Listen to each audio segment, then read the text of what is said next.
Bwana Yesu asifiwe. Leo ni tarehe 4 ya mwezi wa 6, saa 12 asubuhi. Kipindi hewani utupeleo riziki yetu ya kila siku. Mimi ni Mwalimu Baraka Mbwanaliba kukuletea kipindi hiki. Kwa siku 2-3 zilizopita tulikuwa tunaongelea chombo cha pili cha kukuletea mafanikio ya kiuchumi ambacho tumekiita ni biashara ya fedha au ya masoko ya hisa, biashara ya fedha au ya hisa. Na tayari nishakwambia mambo kadhaa ikiwemo sifa kubwa 3 za hiki chombo. Kumbuka siku zote kina hatari ndogo ya kupoteza. Kumbuka ni chombo ambacho unaweza kukitumia ukiwa na chombo chako cha msingi ili kuongeza kipato chako au sehemu ya kipato chako, na ni chombo unachoweza kukitumia pasipo kuacha chombo chako cha msingi. Na pia jana nilikuwa nakupa ushahidi ya kwamba masoko ya hisa au soko ya fedha ni biashara ambayo inatambulika kwenye Biblia. Na nikusomea kile kitabu cha Injili ya Luka sura ya 19. Yule bwana Kabaila au tajiri mwenye heshima kwenye jamii yake alivyoondoka na kwenda kutaka ufalme, na akawaachia watumwa wake mafungu 10 ya fedha, watumwa 10. Na Biblia inatuambia mtumwa mmoja aliyepewa akaificha ile fedha kwenye leso. Kwa hiyo alifungia, hakutaka kuizalisha kwa sababu alimuogopa bwana wake. Kumbuka niliwahi kuambia kule nyuma, moja ya adui mkubwa wa biashara ni haya mambo yametajwa kwenye huu mstari.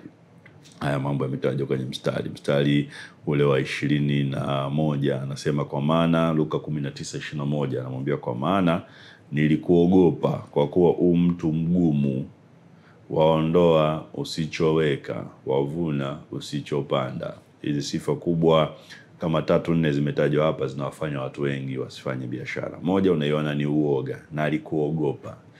Kisha kuwa na hofu huwezi kufanya biashara. Hofu ya kufanya nini? Hofu ya kukutana na watu wagumu. Kumbuka Biblia imesema na imesisitiza kwenye ule msingi ambao tuliozungumza kwa kumheshimu mwajiri wako kama bwana wako. Ilisema hata wao ambao ni wakorofi, wao ambao ni wakali, mnatakiwa kuwaheshimu na mfanye kazi pamoja nao. Ukishaanza kuogopa kukutana na watu wagumu, watu wakorofi, unaweza biashara sio sehemu yako, utakutana nao kila siku. Ukishakuwa na wasiwasi wa watu ambao wanaondoa asichoweka, wao wanataka kupata faida pasipokuwa na faida au pasipokuwekeza, biashara ni jambo gumu. Ukishaanza kuwa na uoga ya watu wanaovuna wasichopanda, wezi watu wanavuna wasichopanda, biashara kwako inakuwa ni jambo gumu. Lazima ujue watu hapo na usiogope kupoteza, usiogope kuibiwa, kwa sababu ni sehemu ya biashara. Na jana nilikuwa nakwambia kwa mstari huu tunaona ushahidi ya kwamba biashara ya fedha ipo, kwa sababu bwana mstari wa 23 anamwambia mbona hukuweka hiyo fedha yangu kwa watu wa riba, ili nijapo nipate pamoja na faida yake. Usichimbie fedha yako kwenye leso. Hata kama ni akiba, usichimbe tu kibubu ukaweka ukawa haizai imekaa ndani. Tafuta njia ambayo itakupa faida, itakurudishia faida ya fedha ambayo umeweka. Mmoja wa mfano wa hii biashara, sina hakika siku hizi, lakini zamani kidogo utawaona watu wamekaa vituo vya daradala na wamepanga fedha, wanauza change, wanaita ni biashara ya change.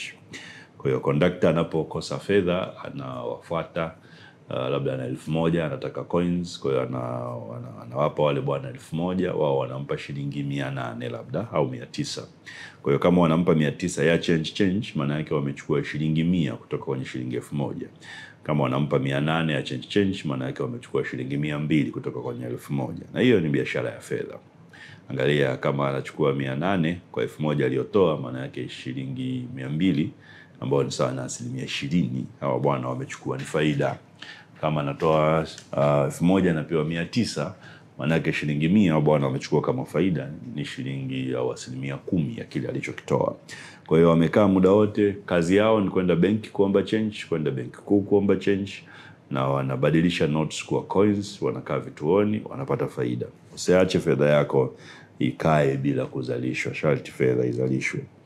Mathayo sura ya 21 mstari wa 12. Mathayo ile sura ya 21 mstari wa 12, Biblia nilionayo inasema Yesu akaingia ndani ya hekalu. Yesu akaingia ndani ya hekalu, akawafukuza wote waliokuwa wakiuza, angalia, na kununua hekaluni. Kwa hiyo ndani ya hekalu biashara ilikuwa inaendelea. Watu walikuwa wakiuza na kununua ndani ya hekalu. Angalia jambo jingine alilofanya. Akazipindua meza Hizi meza sio za watu wengine, sio za wafanyabiashara wa kawaida. Inatuambia pia ni meza za watu gani. Kuna watu walikuwa na meza mle. Walikuwa wanafanya biashara gani? Meza za wabadili fedha na viti vyao waliokuwa wakiuza njiwa. Kwa hiyo ndani ya hekalu kulikuwa na biashara nyingi zinaendelea. Moja ya biashara ni watu walikuwa wana meza na biashara yao walikuwa wanabadili fedha. Kwa hiyo biashara ya kubadili fedha iko kwenye Biblia. Toka enzi hizo kulikuwa kuna biashara ya kubadili fedha. Kubadili fedha kwa lugha ya sasa ya kitaalamu ndio tunaita bureau de change. Ni masoko ambayo yako ya kubadili fedha. Zinaitwa kwa kitaalamu cha sasa bureau de change. Watu wanauza fedha. Inaweza kuwa kwa namna mbili. Namna mojawapo ni ile niliyokuambia, kwa mfano wa watu wenye change wanauza change, sijui kama ni neno sahihi la Kiswahili, lakini unakwenda na fedha yako 10,000, unataka ivunjwe upewe fedha ndogo ndogo, wanakuchaji kwa kufanya hivyo. Kwa hiyo ni biashara ya fedha. Yuko nako ni kubadili fedha. Una 10,000 unapewa 5,000 na 1,000, labda mtu anachukua 500 au 1,000 kwa kubadilishia hiyo fedha yako. Hiyo ni biashara ya kubadili fedha. Ni kama wale watu wa change ambao nilikupa mfano hapo mwanzoni, wanakuwa kwenye vituo vya daladala. Lakini aina ya pili ndio hiyo. Unakuja na fedha ya Tanzania, unahitaji fedha ya Kenya. Unakuja na dola, unahitaji fedha ya Tanzania, labda dola ya Marekani au dola ya Australia, unataka fedha ya Tanzania. Kuna watu wanafanya kazi ya kubadili fedha. Hiyo ndio bureau de change. Kwa hiyo watu wanakubadilishia na wanapata faida kwa hilo zoezi la kubadili fedha.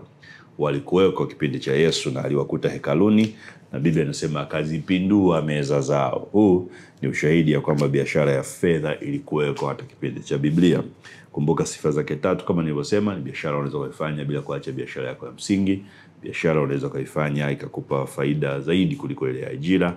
Biashara ambayo hatari yake ya kupoteza, kwa maana ya kupata hasara, ni kidogo.